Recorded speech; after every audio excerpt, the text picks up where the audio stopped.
अपने सब सुन रहल छी कलुआही सँ RMT स्टूडियो के भक्तिमय प्रस्तुति।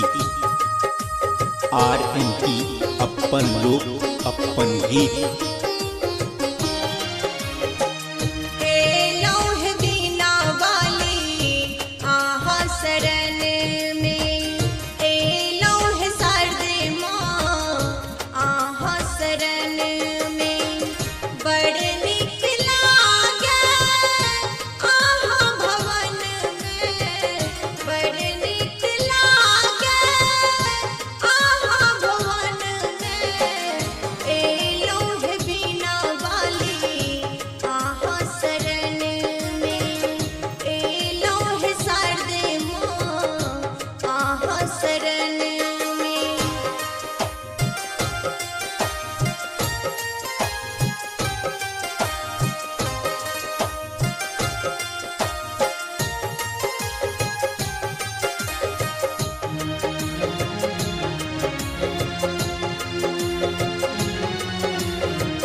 अपने सब सुन रहल छी कलुआही सँ RMT स्टूडियो के भक्तिमय प्रस्तुति।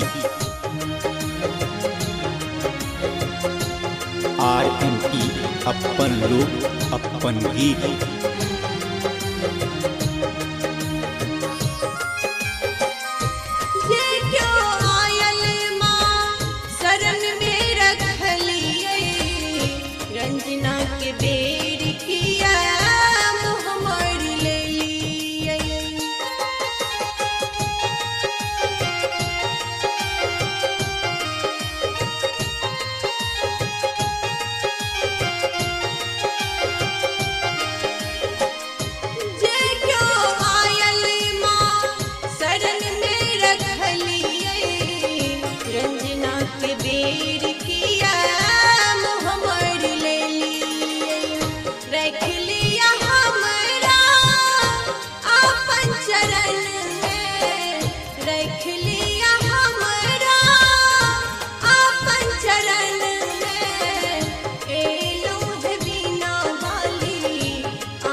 RMP स्टूडियो के लाल बटन दबाकर सब्सक्राइब करी, संग ही बेल आइकन के दबानाई नहीं बिसरी, ताकि अपने सबक समक्ष नव प्रस्तुति अभित रहे।